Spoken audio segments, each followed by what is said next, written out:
I had a few items, and Mr. Sweat covered two of them. When we spoke at the last meeting, there was a couple statements made by Supervisor Dupree regarding reasons why she didn't or was reluctant to sign checks, approve bills. And she said she was going to unturn any stone to figure out a couple of these items. And I don't want to jump ahead of anybody. So if anybody has done the research on the concerns, please step ahead of me. And if anybody wants the floor. Has anybody done any research on the concerns? The unturned stone? Yes. I don't know what that would be. I will go ahead. I just think, I wanted, because I figured maybe someone else did research No, on I that. Okay. Research what? So Ms. Dupree was concerned, one, about the pension funds, and that's an understandable concern. That was, I mean, when you get those Auditor General reports and it has a negative mark, you could really run with that and keep bringing that up, and it makes us all look terrible. And I get that, and it does, but in actuality, there's a very simple response to what happened with the 2020 Auditor General audit. And we asked at the last meeting, based on some of the concerns we heard, for Ms. Gladys to dig in there and give the board and the public an answer. And just by way of being completely transparent, the board has done this already several times to various audiences, but this would be good to refresh it again. We have different people here, so please, Ms. Gladys. So here I have all of the audit reports as well as a memo that came from Gary Sweat's office. Like Madam Chairwoman said, this has been brought up before. So just a very quick brief. In December 2020, 3 audits were completed by the Pennsylvania Department of the Auditor General on the 3 pension plans that are maintained by the township.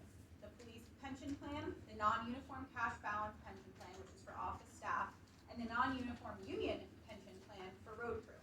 Audits were performed for the period of January 2016 through December 31st, 2019. 2 audit reports pertaining to office staff and the road crew were found that overpayments were made by the state, and the township returned the money in the amount calculated for the overpayments, as well as any interest that was accrued. The township is responsible for filling out a Form AG 385 every year, which is due in March, that identifies the number of employees on the payroll for qualify for the pension, which generates the amount of state aid that is then sent to the township the following September. The form was not filed for the valuation date of January 1, 2019. It was not filed in March of 2020. According to the audit and the conversation with Lisa Snyder, the Assistant Director of the PA Auditor General's Office, this is a very common issue with township and often occurs in municipalities with high turnover rates, and she clarified that it is not an indictment against any individuals and it was corrected promptly. Regarding the police pension plan, no state aid has been paid to the police department since the police department was dissolved in 2005. A rule states that money must be returned within 2 years of the last payment of state aid. This would have been in 2007, but it did not occur. As advised by Gabrielle of Mockenhoff Agency that has administered the plan since 1985, if the township returns all of the money right now, there is some liability to the township if the law should change that would require more benefits to be paid to retirees, spouse, or family from that pension plan. So the township has not taken any action on the pension plan yet, but action just needs to be taken before the next audit cycle, which is not for another 2 years. They have 3 options at this time, which is to return all of the money to the state, acknowledging the liability involved, or number 2, to determine the split of payments between the state and the township and divide the monies accordingly, or 3, negotiate a settlement with the state taking the position that the township has potentially some liability as long as the retirees and their families are still living. The township has been working with SWAT law offices to come up with a solution to this, and I would recommend at this time that it's put on the next meeting agenda for discussion so that this can be handled well in advance of the next audit cycle.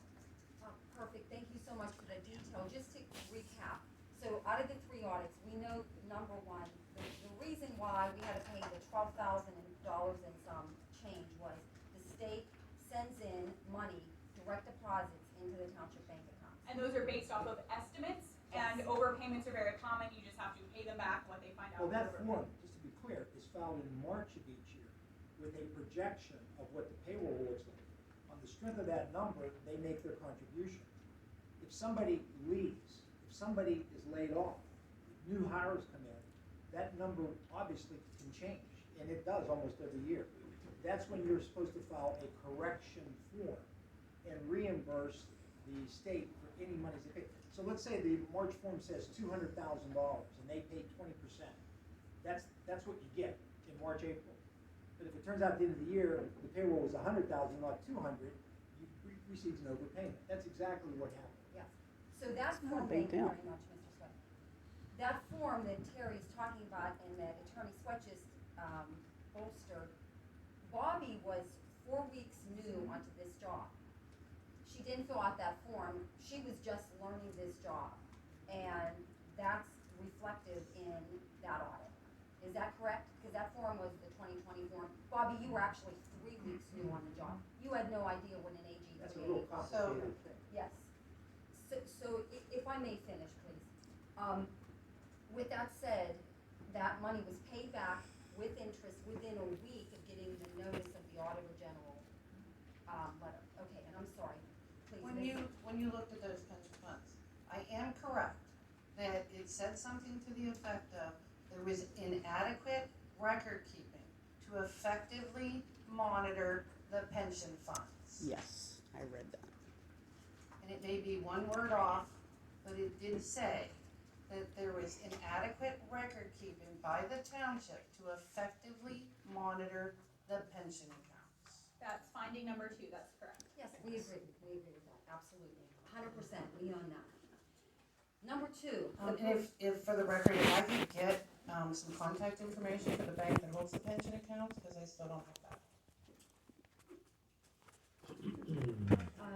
that. If I could just read, just so everyone is, so in the audit report, which is, this is public information, correct?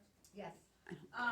So it says, it was due to incorrect data certified on actuarial evaluation report resulting in an overpayment. So this record keeping had to do with the actuarial report filing, from what I understand. But there's an independent agency that files those actual Yes. reports, and they admit they were late. Yes. Yes, and that Auditor General report is online.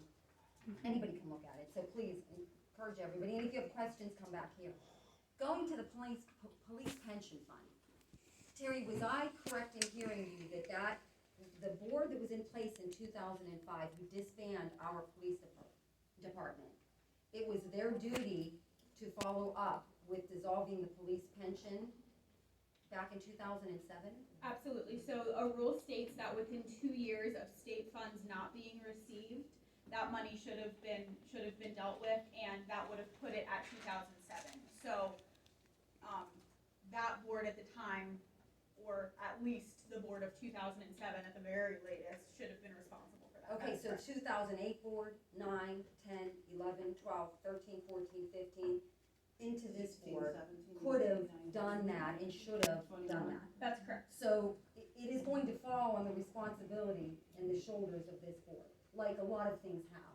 So I just want that noted for the record, and it sounds like Mr. Sweat's office has been working on dissolving this and has put some legwork into it, but if we could put it back on the agenda so the For the whole record. board can dig into this. For the record, I'd also like the banking information for that account, because I don't have it. That pension is the police pension is PNC. Yeah, I have actually from Palermo's thing with all the different accounts, that's how I knew I was missing a bunch. His profit and loss showed it, but the email I got this week listed 3 banks. And looking back at Palermo's profit and loss from January, there was 5 banks. Bobby, is it correct that in our reorganization meeting, we list all the banks we do business with? So, and each board member has an. And the signers? I'm sorry, I didn't hear what you said, Bobby. I said, yes, there are 5 banks. I do not have checks for PNC and I do not have checks for Pliget.